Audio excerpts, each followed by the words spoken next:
They are accusing Democrats of saying we spend too much.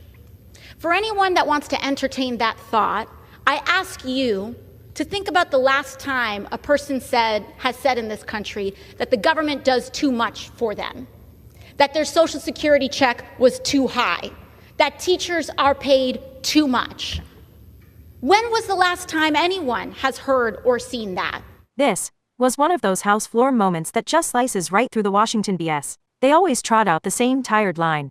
Nobody complains about government doing too much. Nobody. Every single time I hear that, I'm like, seriously? What country are you people living in? Because right there on the floor, AOC stands up, full confidence, and declares that Americans are basically begging for more spending, more programs, more bureaucracy jammed into their daily lives. And then Congressman Chip Roy grabs the mic and does something you almost never see in Washington anymore. He says the quiet part out loud. There's an old proverb that goes, when government grows too big, freedom shrinks quietly. What happened next? Wasn't quiet at all. Hit subscribe right now. Because this is one of those raw, reality check moments where the polished talking points get smacked square in the face. Another quote.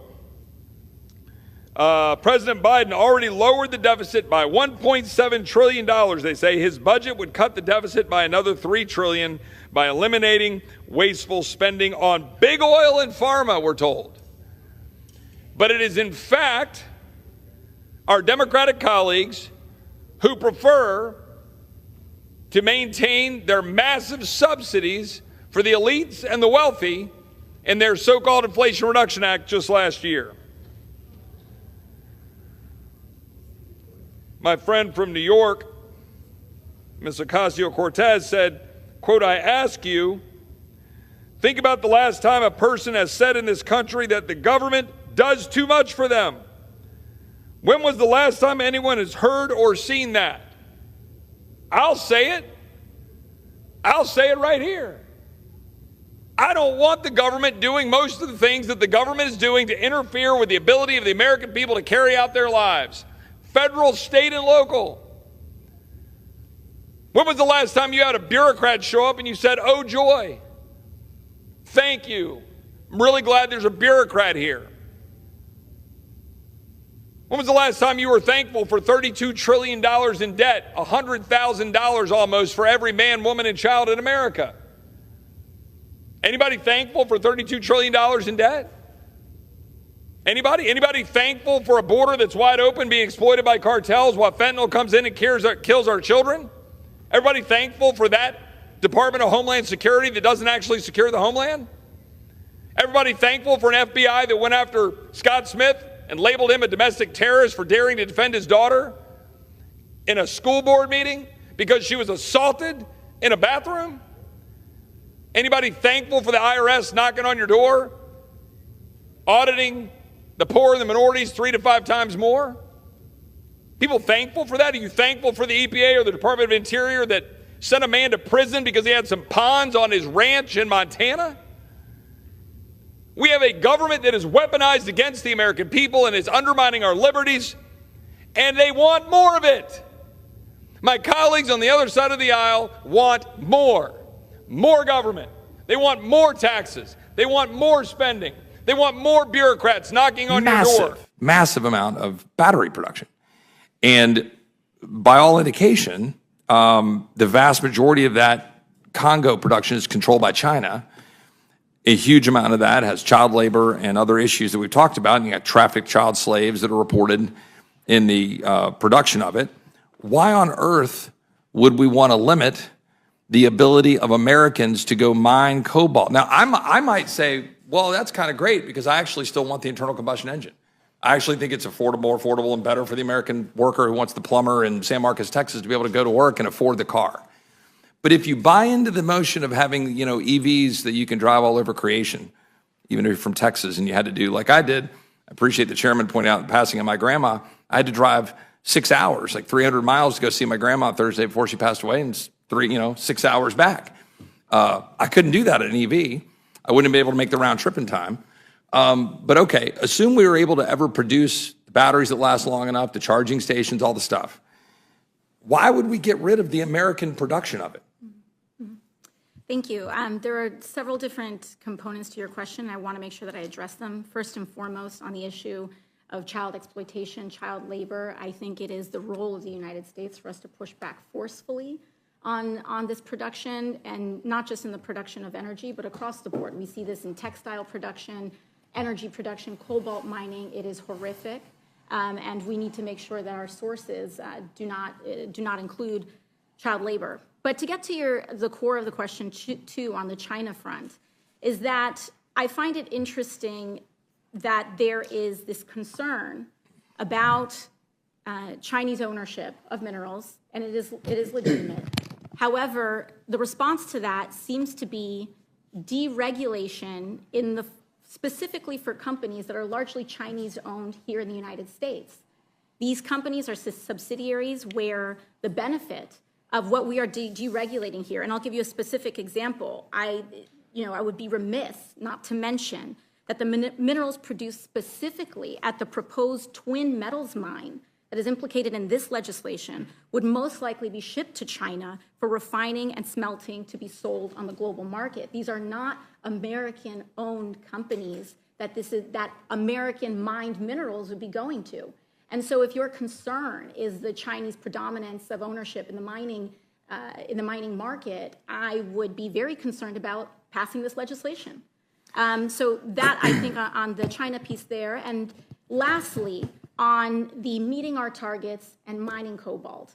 I think it's a false choice to say that in order for us to mine cobalt, we either have to destroy some of the most sacred lands in the United States or rely on child labor. There's responsible mining in the United States that is available to us.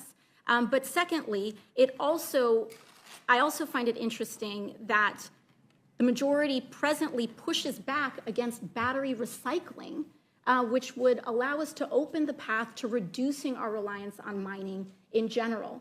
There is enormous potential in recycling many of these EV batteries, but we have not made the investments or the shifts necessary in order to unlock that so that we can reduce our reliance on solely mining as the only source of battery. Thank you.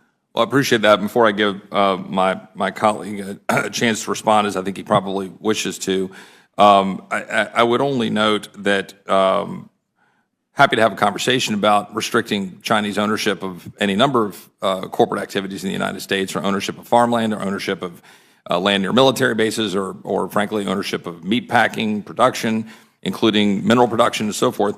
A significant reason why it would be mined here and shipped back is because they've got all the production facilities, because they've been building and mining these, because they've got the resources to do that. And here we've got the God-given benefit in America being able to produce very clean burning natural gas, very efficient ability to have automobiles that have an internal combustion engine, which are basically fractionally about 1.5% of the CO2 production when you compare it to what we're producing in China, as the gentleman noted, where they've got 1,100 coal-fired plants burning in China, and we have 250, and they're building 2 a week, and we're building none. And yet we're building no nuclear plants except for the Georgia plant that was finally put online 45 years after it was permitted by the Nuclear Regulatory Commission. So I think if we're going to be serious about it, we can't say, I just don't accept the premise that this sort of general notion of, well, we got to push back on the child labor. Well, I mean, we're going to use that child labor unless we find a supply right now, because the Biden administration has put their foot on the gas to say we must have EVs in 2030 at the extent of 2/3 of our entire production line. So Toyota is not a Chinese-owned company, but Toyota has a massive production facility in San Antonio. Tells me that they will largely have to put their entire assembly line starting next year into EVs pretty much only, because they can't financially afford to do otherwise with these mandates on the tailpipe rule, which will be shutting down the internal combustion engine production of the Toyota vehicles. No Chinese ownership there, because that's where they are, which will then mandate the EVs, driving up the price of those vehicles. And then they got to go figure out how to get the batteries and get the production. I know the gentleman seemed like he wanted to jump in on that, and so I'd like to give him a chance to respond. I appreciate the opportunity to respond. So many things to talk about here, and I agree with the... Picture the scene. AOC wraps her speech, dead serious, saying flat out, nobody thinks the government does too much. Nobody thinks spending is too high. Nobody complains about Washington sticking its hands into their lives. I'm watching this thinking, are you kidding me? Chip Roy steps right up. No hesitation, no fluff, and drops the line that completely shatters the whole narrative. I don't want the government doing most of the things it's doing. Boom. That one sentence takes everything from abstract theory to gut-level truth that millions of Americans live every damn day. He doesn't stop there. He barrels straight through the facts like a freight train. $32 trillion in national debt. Nearly $100,000 hanging over the head of every man, woman, and child in this country.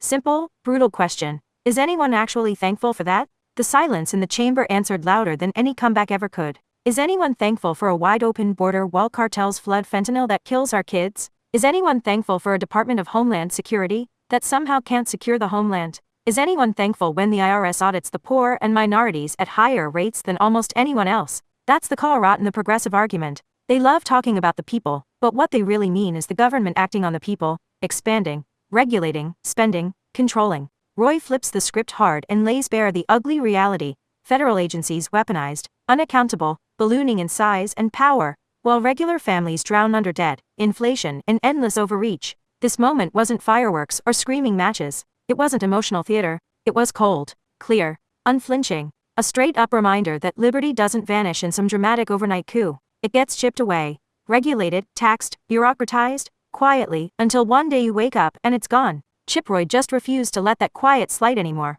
He said what so many feel, but rarely hear spoken on that floor. And that's exactly why it landed like a hammer. If you're fed up with the endless spin and want more breakdowns, where reality actually wins the argument, smash that like button, drop in the comments, did Roy just voice what you've been screaming inside? And subscribe so you're locked in for the next one. We're just getting started. Catch you in the next breakdown.